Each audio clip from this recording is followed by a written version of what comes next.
Hello, friends, and welcome to another edition of the TV is a Real Mom podcast. I'm Dave. I'm Catie. And here we are to discuss episode 2 of Survivor Season 40, Winners at War. Woo! And Catie, what are your thoughts on this episode? There's so many thoughts and they go so fast through my brain and the episode goes so fast and I feel like I'm mad, but I also feel like I'm not mad, and I also feel like I'm confused, but we can talk it out. It'll be good to talk it out. Yeah, let's have a little Survivor therapy session and get those feelings out on the table. Let's get it in perspective. I'm not mad. I've been mad at Survivor. I'm not mad. Yeah, but how could you be mad? No. Yeah. This is nothing. No. I'm just a little... Well, I'm kind of mad at Danny, even though she got voted out, so I feel bad for Danny. Yeah. If she had just not said that... Sorry, I'm pounding on my desk. I need to stop doing that. Don't. Noises. The mic, yeah. The mic picks that up. Have you learned nothing from Josh Wigler? I'm not sure I have learned anything from Josh. Hands off the table. Okay, yeah, they're off the table now. Sorry. She had just not gotten paranoid, which is easier said than done. We may have seen Ben dig himself a complete grave tonight. He partially dug it tonight. He's on his way, but he may have completed the job if poor Danny had just buttoned it up. It's too bad.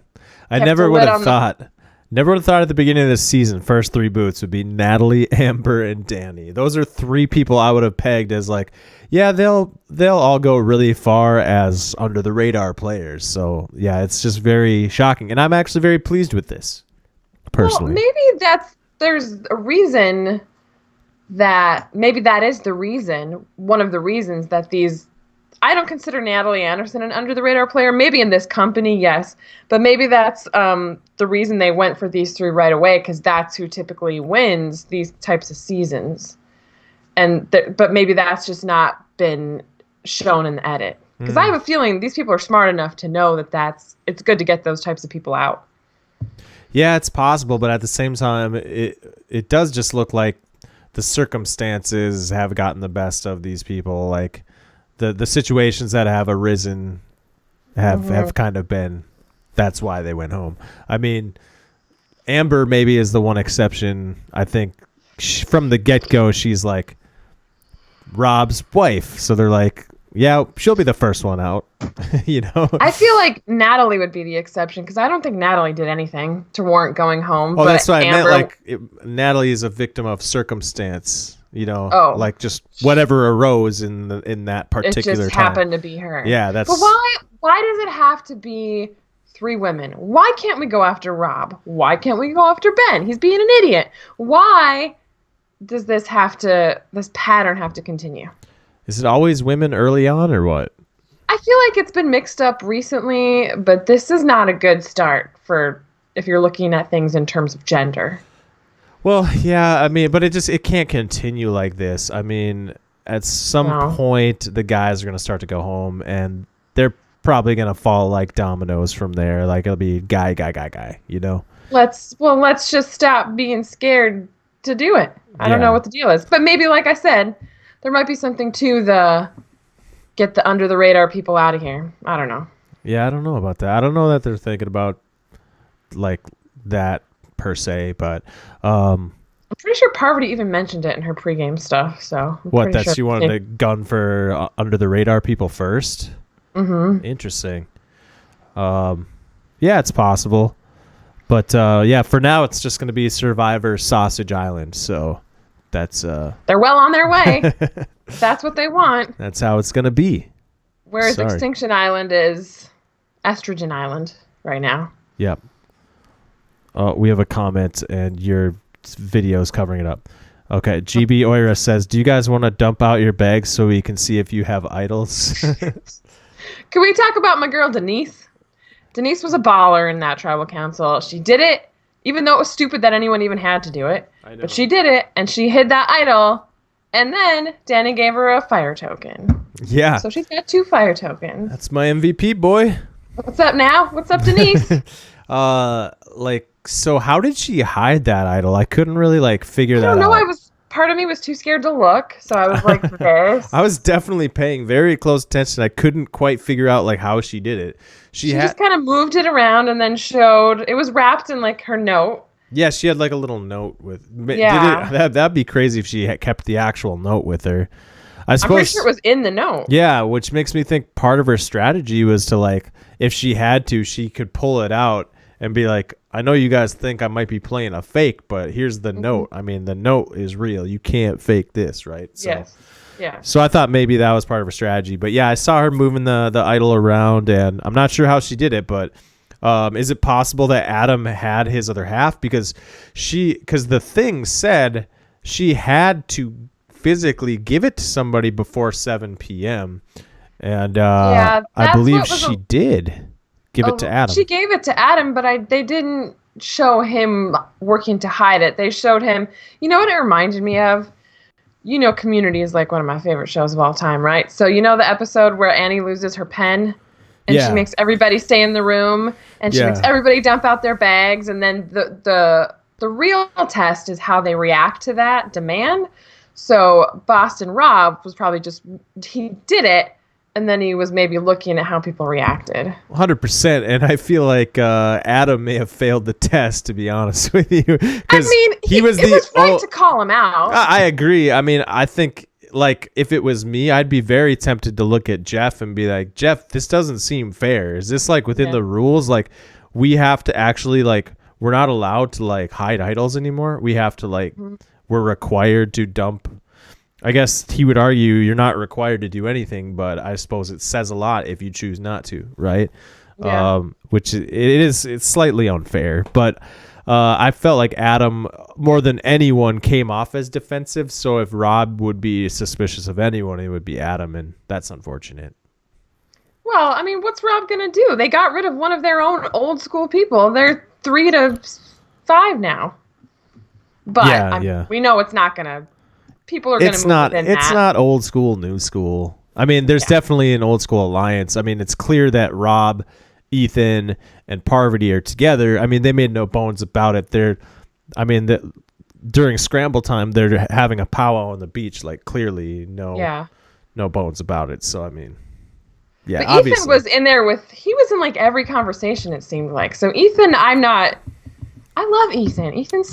I love him. Did I say that yet? He's awesome. Yeah. I love how he was like, dude, you suck today. Yeah. I mean, that showcased that side. I've heard from a lot of people and I remember it a little bit from Survivor Africa and All Stars as well, that he's like a funny guy. Like, you forget he's got a good sense. Funny. He's got a good sense of humor, you know? And we got to see it in that moment. What that's sort of like, he just flat out like, dude, you suck today. Yeah. But it was like, it had that tone to it where it was like friendly and joking too. Even though Rob didn't take offense. Even though it was true, it was like a joke too. It was that mixed thing. It was great. Yeah, I mean, if he's the Godfather, Ethan's playing it right. You want to have him on your side. Oh, but absolutely. Like, if you get wind that the younger, maybe not younger, newer school people want to take him out, you know, maybe just let it happen. I don't know. That's what I would do. Yeah, if I was Ethan, for sure, I would let them take the shot. Yeah, let them take the shot at Rob, and then Rob goes back to Extinction Island thinking highly of you. So exactly. You know how that goes. But you know what I loved is at the beginning of Scramble Time for the Blue Tribe, how Rob was talking about Jeremy on the bottom, but during that whole tribal mess, Jeremy was cool as a cucumber. Nobody was mentioning him. Rob leaned over to whisper to him. I think Jeremy went up a couple notches there. Oh, for sure. I did mention that during the episode. I was like, you see who knows how to play Survivor? Look at Denise, look at Jeremy, and look at Michelle. What are they doing? Keeping their goddamn mouth shut. They're just Ben, what in the world? Okay, not only do you interrupting... In general, it happens at tribal council because people are freaking out. I get it. But he interrupted Parvati of all people. Like, I mean, she was like I felt like she couldn't even believe he was. And what was the purpose of him interrupting her? What did that accomplish but make him look like an absolute buffoon even more so than he already did? Yeah, nothing. I feel like maybe he's just like kind of worried about his game right now, and He's not helping it. Yeah, I mean, I feel like he's like just playing really kind of fast pace and like balls to the wall, because I think he's playing that style of game where he's like totally afraid and thinks he's going home every vote, and like so he's getting his screen time, getting his words in, and just he's already in the mode he was in at the end of his season. I know. It's like, Ben, this is not the end of that game, but you don't know how to play any other way, I guess. Like, you're putting all the focus on yourself, and it's not good. Yeah. I do think he's having fun, though, so I'll give him that. He's kind of not holding back. It's not the best style to win for sure at this point, but I appreciate that he's not holding back, I guess, in a sense. Because everyone else is playing it pretty cool, and I don't know. That's a good strategy, of course, but it doesn't make for the best TV if everyone sits there quietly, you know. I was thinking to myself, by the time he and Danny and Ethan were having that conversation, I was like, he is always there. Why is he always there? Ben is always around, and it's enough. Well, you said the same thing about Ethan. I mean, it's like it's a good thing. It's part of what they tell you to do.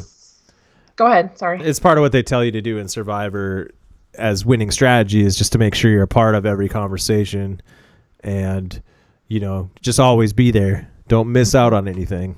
Those guys obviously have listened up, and they're doing the right thing, I guess. But it's not just that he's there, it's that he's like, I'm being Ben, you know. Ethan's just kind of there.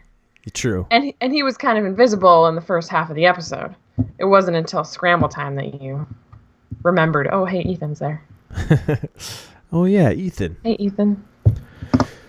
Okay, so Denise kicking ass in this episode. She found a hidden immunity idol. With Ben. And I feel like Adam is us. Adam says everything we think. Yeah. Like, Ben knows.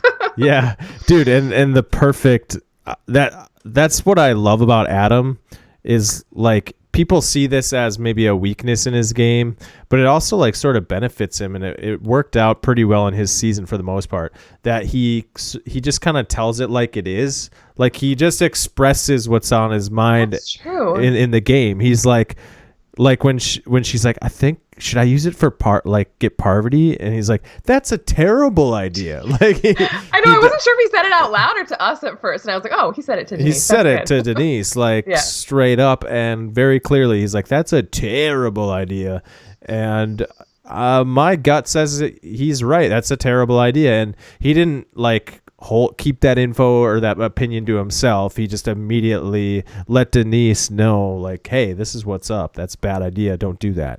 And I love that about him. It's awesome.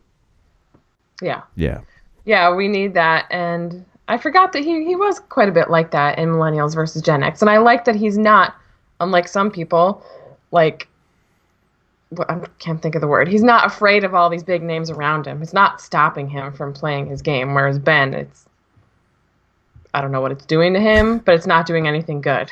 Yeah. Ben said he was teaching Denise how to find idols. Do you think that's why she found it? Because she taught him, or he taught her how to find blue things in the jungle? Yeah, Denise didn't know what the color blue looked like, and she needed to be, shown like what's in nature and what's not natural, and so Ben was there to help her through that. And she wouldn't have found that without the help of Ben. Yeah, it's a good thing he did, because good thing he was there. She found it. It really served him well when Denise was like, "Hey, you found this with me, but you're not getting the other half." Right. So on the other beach, we have the same thing happen. Kim. Well, Yule, of course, is trying to get fruit out of the trees, probably a smarter way than what we'll talk about in a second.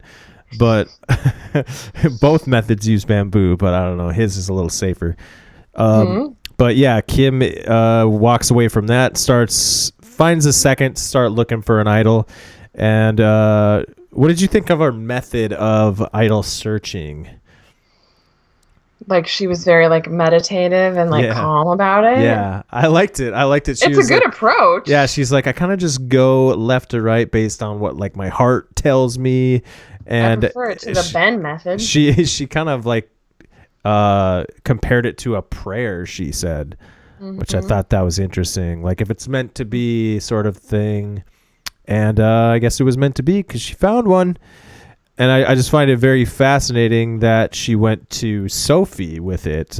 We haven't seen anything to indicate it from episode 1 that those two had any sort of relationship. Yeah. So how did that happen? She just felt like a kindred spirit Well, or a like once mind? again, she was following her gut, and I'm not sure her gut. It might know where idols are, but it doesn't know who she should tell Yeah. about them.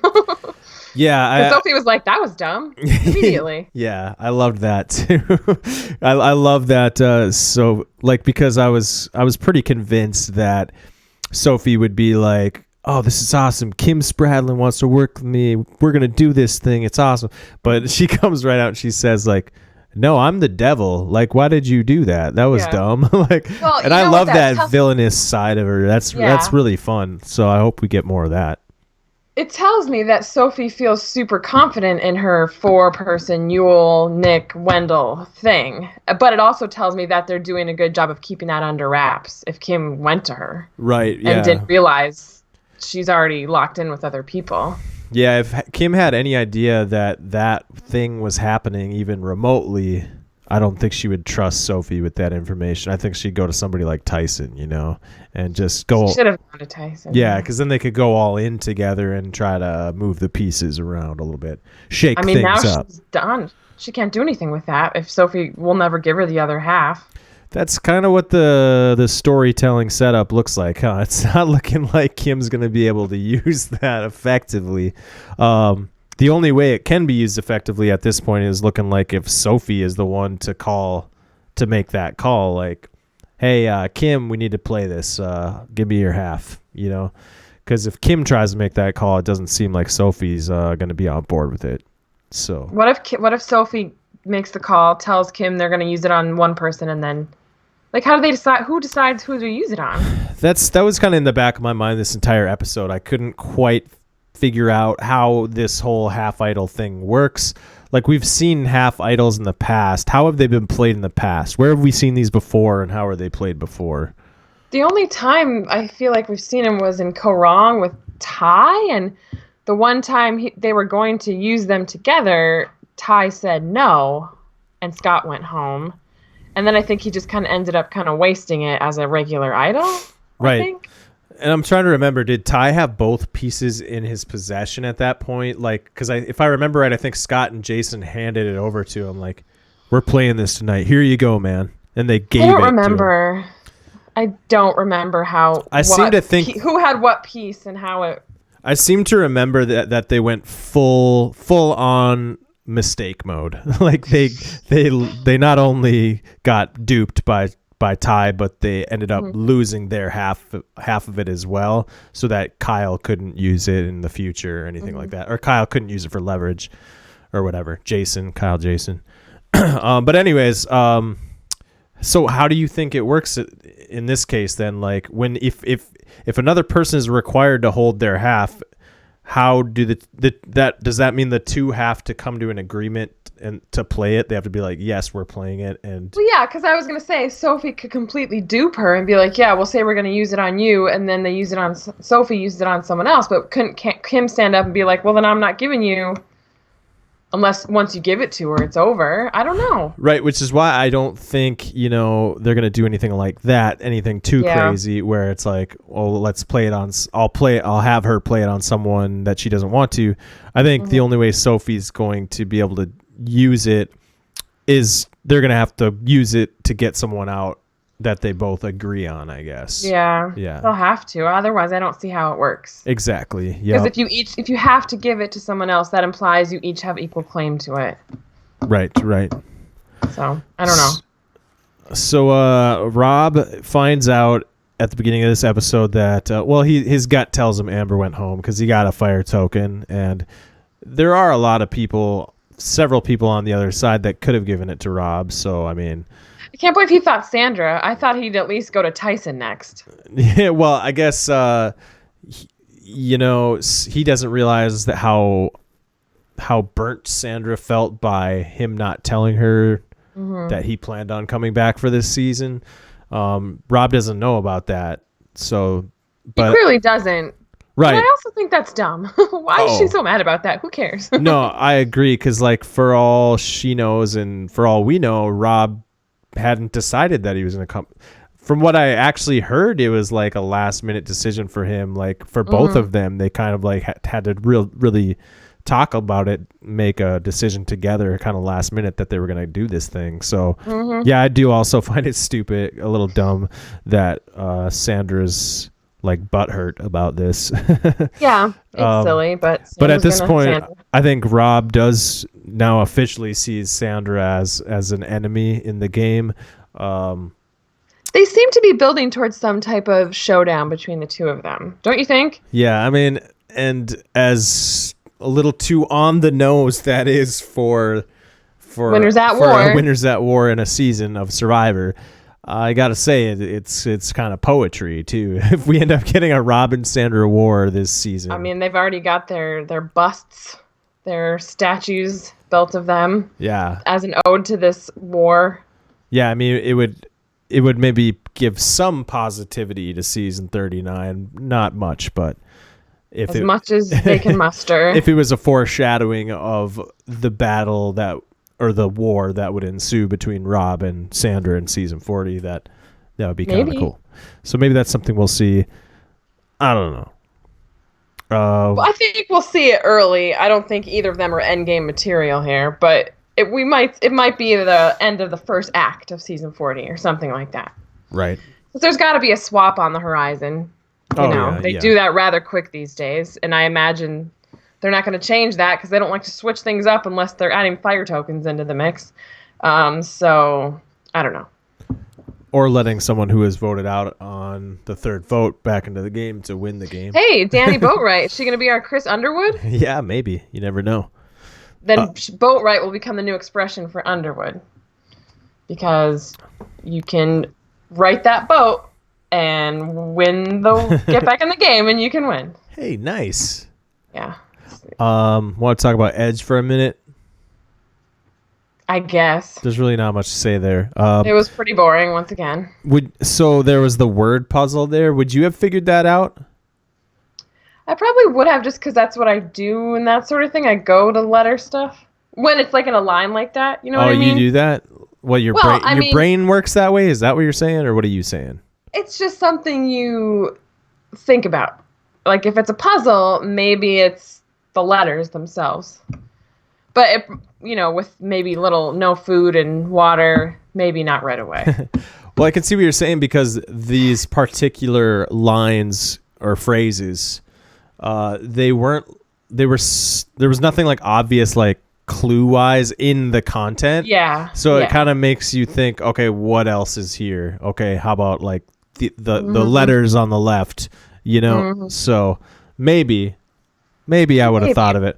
But I didn't get it until CBS started like highlighting everything. They're like, look, these letters here. Yeah, I didn't either. But if I was standing there looking at it, it might have come to me. But maybe. It didn't seem to occur to them, though. And Natalie, I mean, didn't she just happen to be getting water from the well? She literally just went to the water well. It's so like, they would have found it either way. They're not making it that hard. It's not that hard. They're like, let's put it in the one place they're absolutely guaranteed to look at. One of them will find this. So, yeah, that's obviously production being like, oh, look, it's a riddle. Oh, they're like, we need this one to be found, so we'll make this one easy, Yeah. I'm glad Jeremy got it. He's in trouble. He needed it. Yeah. And I'm excited to see how that works, because in season 39, that's the one Island of the Idols advantage that got turned down by Janet. She's like, no, I'm not going to do it. It's not worth it. It puts a target on me. The end. Right. So we didn't get to see it in action. So it'll be cool if Jeremy finds himself in trouble. Although I think I'm thinking Jeremy did very well at that tribal council. He stayed on the right side of the vote. He was calm. And he has Michelle. If Adam and Denise team up with, Michelle and Jeremy, and they just pull, they could pull Ben. Let's pretend that's not an option. They pull Ethan. They're good. Good to go. Good to go. You got to get Rob and Parvati out. Why are they still there?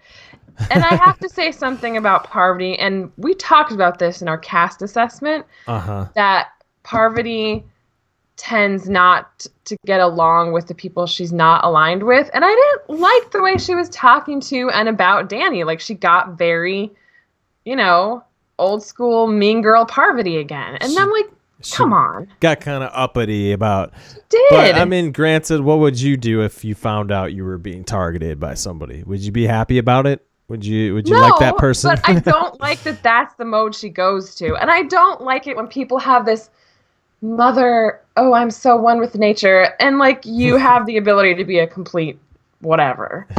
Everyone has that ability, but I don't. It's happened every season with her where she acts a certain way towards other people.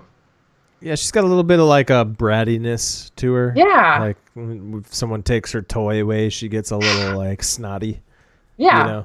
But yeah, granted, I will say, if I found out someone was definitely targeting me, pitching me big time, I'd probably hate that person. I'd hate them. Well, I don't know why her idea was to tell Rob to get out Parvati. That was dumb. Yeah, there's a lot going on here with Danny that is just dumb. At the end of the day, you just can't get around it. It was some piss poor gameplay.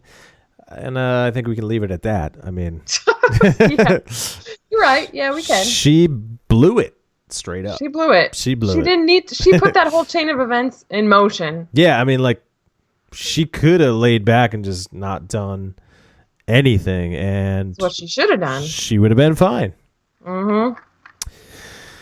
But that's how it goes, I guess. That advantage with Jeremy, so the deal is he can before they cast the vote, he can sit in on tribal up until the votes are cast. Is that what it is? Yeah. So when Jeff Probst says it is time to vote, he gets up and he says, peace. He's like, here's my ticket out of here.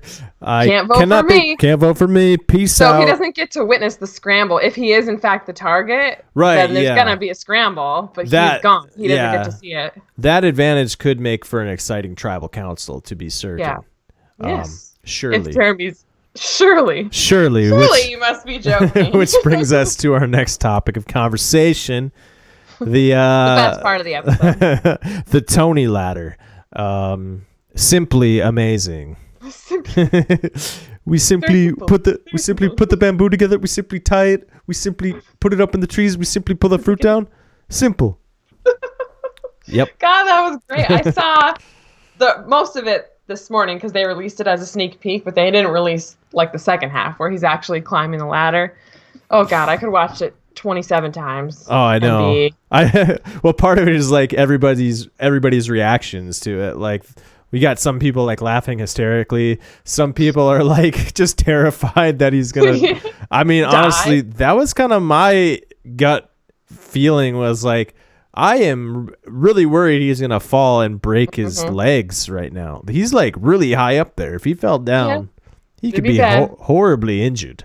Look, that's the Tony approach to life. I mean, that's how he won his first game, right? It was not a very sturdy ground he was standing on, and yet he comes away with the prize. Act first, think later. Yeah, exactly. Think after. Yeah, that is the Tony way, and it did work for him one time. So who knows what? Hey, it worked this time. He got some fruit. Yeah, and he didn't die. I don't feel terrible about his game. I don't see him as a winner yet because right now he is just comedic relief, entertainment for the tribe. But sometimes being that entertainment for the tribe can actually take you far enough into the game to do some damage.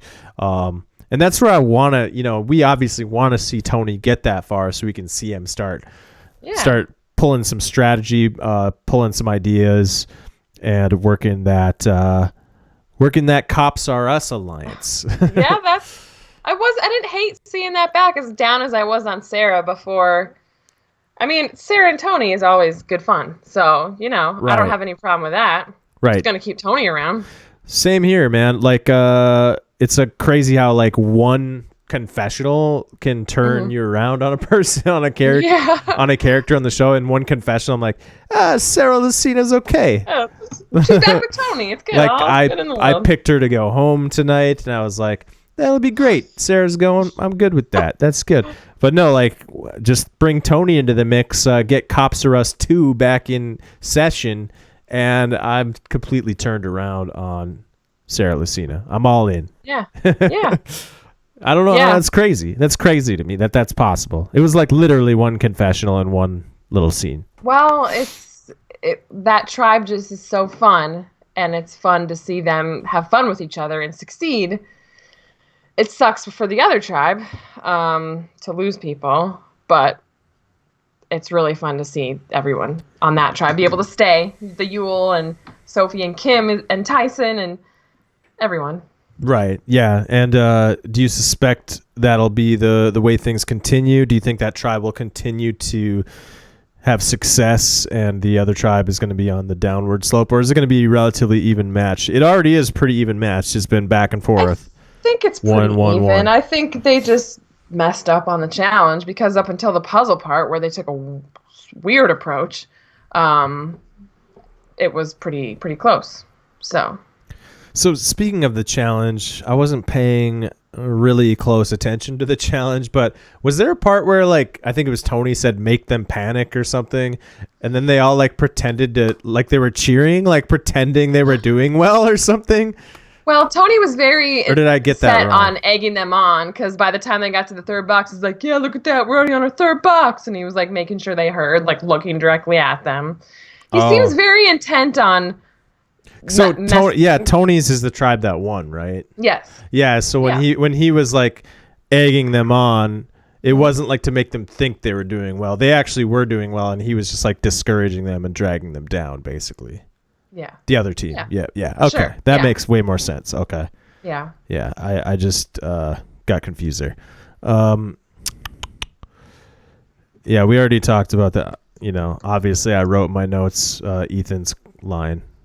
Dude, you suck today. Dude, you suck today. God bless him. Yeah, Danny screwed up terribly. We covered that. Oh, yeah. A lot of people had high hopes for her coming in, but it would appear they were unfounded. It does appear that way. She definitely she got when her back was against the wall, she did not perform as we would have hoped. She crumbled. Why did she do that? Why did she? And why did she single out Parvati? I should be happy no one was singling out Ethan. No one's pointing at Ethan. So that's good. Parvati and Rob, their days are numbered. They're going to go. Unless they win. I don't know. They seem to be. It's been said by other players in the game that they are running the game. So how though? I don't know, but they are. They're running it. It's unsustainable. It's not sustainable. Come on. Yeah. At one point, Parv was on the block. You had that conversation with Adam, Jeremy, and Michelle discussing. I thought it was possible Parvati could go home at one point. Yeah. That was amazing how they were not saying yes to going for Parvati. They were just looking at each other. Look, I think they're all just so afraid. I think that's the key to everybody is afraid of Parvati and Rob. And Danny, perhaps it manifested itself in an insecurity thing. I don't know.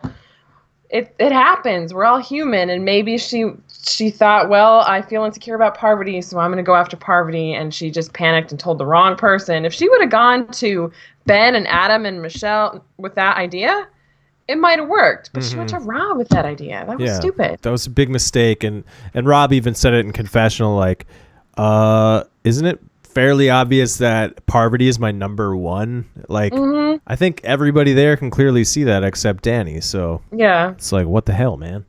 Cullen Bohannon says, Jeremy looked so angry throughout tribal council. He kept it. Well, from what we saw, he kept it under control, though. So that couldn't have been easy, man. No, that's true. Now that I think about it, Jeremy did look a little angry. What do But you think he was angry at? I think he's like you think about this is like 9 days in the game now. He's Yeah. had 9 days where the ball hasn't really been bouncing his way. He's been kind of scratching and clawing the whole time for 9 days. I think he's just discouraged with how things are going so far. Well, it's quite the opposite of how his last game went. Right. But if he could see the big picture, I don't think he should worry because I think he's in a good spot. I still have him as mad winner potential, even where he's sitting right now. Because as we all know in Survivor, it's not always good to be on top. It's definitely not good to be on the very bottom. But if you're like sort of just hanging in there, you have a really good shot. So, yeah. It's not good to be the guy who's like, hey, everybody looking, open up your bags. It's not good to be that guy. Yeah, I mean, come on. Come on, man. Come on. It was a first. It was a first at Tribal Council, but why did everybody listen to him? Like, you don't have to do it just because Rob says. Rob is powerful, man. I mean, like... Apparently. I'm sure he's like that in real life, too. Like, in his real life, like, playing poker, just being a dad, being Rob. I'm sure he's just like that. But in the game of Survivor, it's, like, multiplied. He is so powerful. He has so much... He understands the power of influence. He just has that over people. It's absolutely nuts. It is nuts. I can't believe it. And then that's what makes him fun to watch, though. He's charismatic. It is fun to watch. He's charismatic, and he's got that like power and influence over people. I enjoyed the way that Rob and Parvati, because it started with them going in on Ben, because he was saying they were talking to each other, and they were like, "Well, what are you doing?" And how they just tag teamed him. And he was just like, yeah, what I'm saying is everybody's paranoid. And I'm like, that's not what you started out saying, but they just owned you again. So even Ethan got in on it. Yeah, I think that was Rob that said that. He's like, yeah, well, wait a minute, Ben. Wait a minute. Because like he was kind of like backtracking on what he said, that was pretty funny. You know who else looked angry at Tribal Council was Adam. He looked very angry. Yeah, he was angry. It was after Rob asked everyone to empty their bags, and I feel like he wanted so badly to be like, Jeff, do something. This isn't right. Jeff. Which makes me wonder, maybe Adam did have an idol in his bag, and that's why he got so defensive, and that's why but he might have done the same thing Denise did. We just didn't see it as much. Rob didn't see anything, at least as far as we know. Right. Maybe they'll do a little flashback next week, and we'll see that he actually did catch sight of something. But they were only focusing on Denise's half. Right. That's a good point. That thought crossed my mind as well, that maybe they'll do some sort of flashback in the next episode where Rob is like, when we were emptying out our bags. I can't really do a Rob, sorry. I caught a glimpse of something. Yeah, I think I saw something. Yeah, you do a good Tony. Rob's harder. Yeah, that's way harder. I got to work on that one. It's fine. Yeah. But I also liked when Adam was talking to Jeremy and Michelle about voting out Parv, and they were all like looking at each other, and he's like, would you guys do it? And then like and they were like, he like looks at her, he looks at them, and he's trying to read like, who are you with?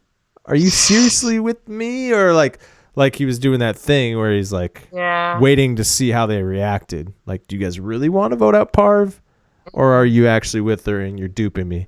I mean, that's the kind of stuff you got to be thinking about all the time, and it's got to be maddening.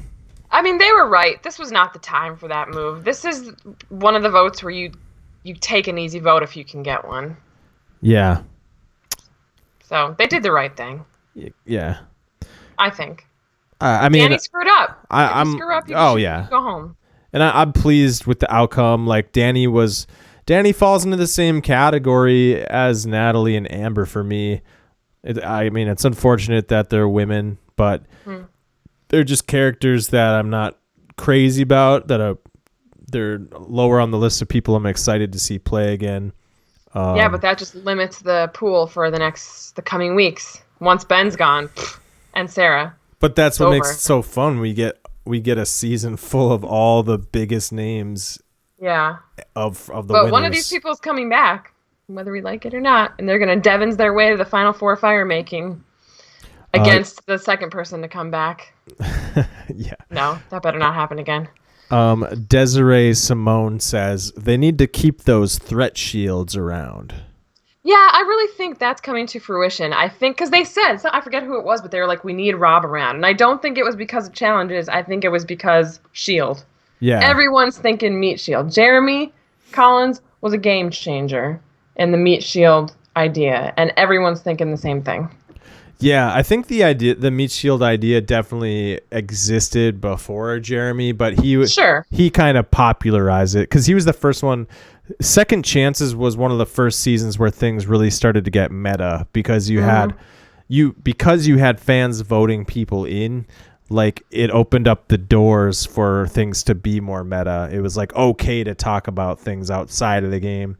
And so like a lot of concepts started to be discussed about Survivor inside of the game. I think that's why it opened the door for Jeremy to talk about something like the Meat Shield concept. Because I know that was talked about in podcasts and stuff before Jeremy went in. Yeah. And he just kind of popularized it. Not to take anything away from Jeremy, just saying.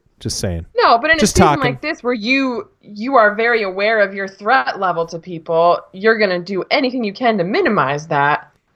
And so if I was not, like Adam said in his pregame vote, I would go for Jeremy, which maybe means they won't start working together, but they might have to. Anyway, Adam should maybe be concerned because he maybe isn't a shield, and they might come for him next.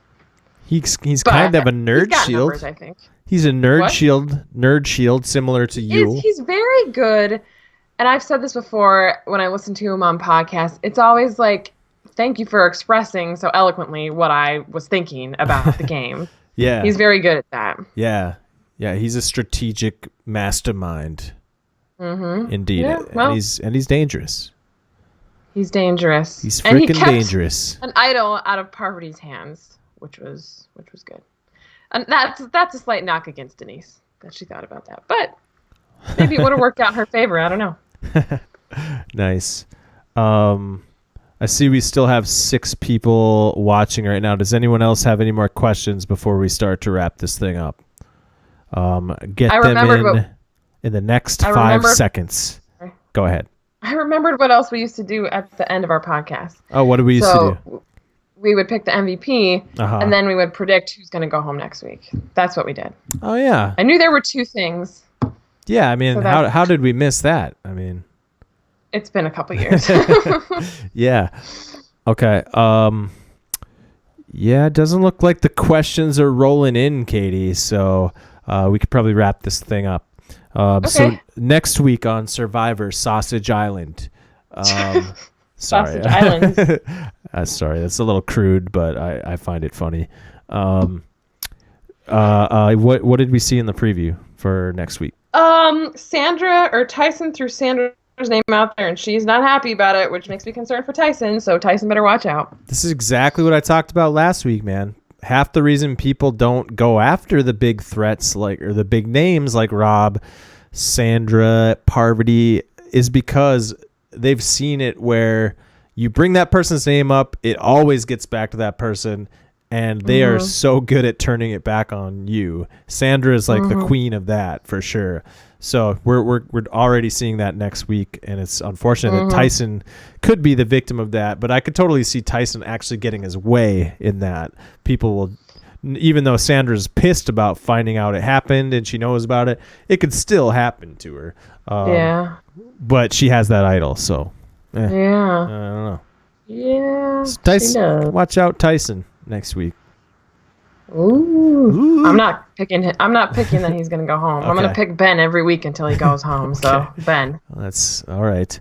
We have one more question. What about you? We have one more question from Desiree Simone. Okay.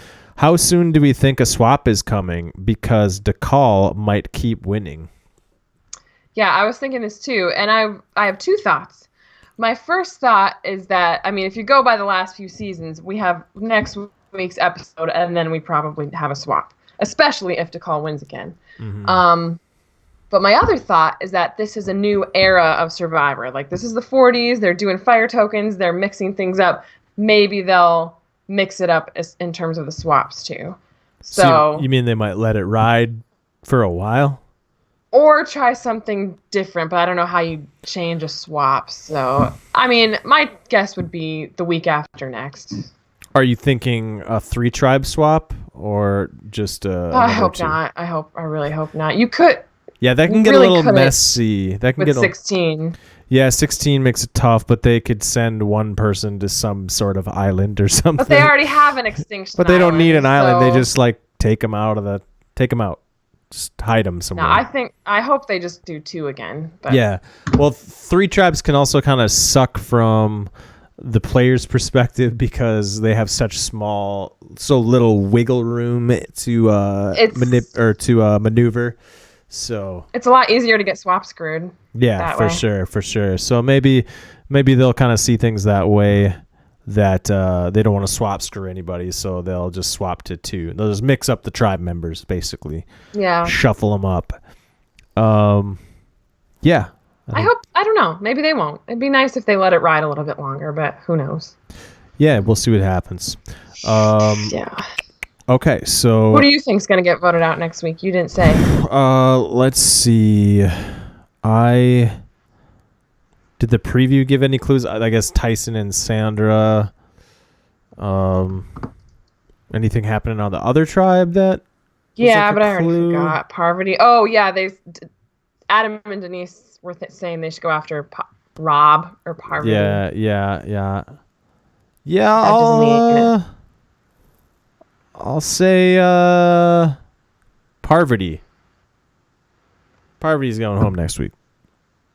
Boo. Okay, MVP for the episode. Who do you got? I would say Denise, except for the wanting to give the idol to Parvati, but maybe her reasoning was sound. Yeah, I'm gonna go with Denise. Okay. I'm gonna go with Tony because Tony ruled in this episode. Tony looks like that was also in the preview with Tony and the shark. Oh Fish, yeah. whatever you want to call Oh my God, I know, right? Oh So my it looks God. like he's gonna rule next week too. And I love the supercut they did of the 3 people reacting the same way to the shark. Yes. That was awesome. Good Tony content. I love it. Keep I it mean, coming. this is Don't this is vote what him out. it's this is Keep what it it's all coming. about, and that's why Tony gets an MVP from me in this episode. Yeah. Um, This is the Tony we deserve. This is the Tony we wanted to see in Game Changers and were robbed of. And so it's so nice to see it again. Yep, it definitely is. Tony's around. He at the worst is going to be the 4th person voted out. That's pretty good. That's definitely an improvement from Game Changers, that's for sure. Yeah. Any other thoughts on anything? I just hope a guy goes next week to balance it out, but I also hope that guy is Ben. So there you go. Yeah, maybe I should have picked Boston Rob instead to even the scales. People seem afraid of him. They're afraid of him. They're afraid to go after him. Well, that's the funny thing is I don't think people on the other tribe would be. I think they'd cut him in a minute. But this other tribe seems a little bit scared right now. It's crazy. That's okay. I would be too. Yeah. All right. See how Well, it goes. that'll do it for this episode of the podcast. Thank you guys so much for listening. And you can find us on Twitter at TV is our real mom. And we'll be back next week for recap of episode 3. Tony and the shark. Tony and the shark. All right. Yeah, that's it. And go ahead and give us a thumbs up and a subscribe if you enjoy the content. We're making a big push to 100 subscribers. Oh yeah. It's only been like 5 years. Definitely our dream. rapidly growing channel here. So thank you guys for listening. We'll see you next time. Have a good one. Adios. Peace.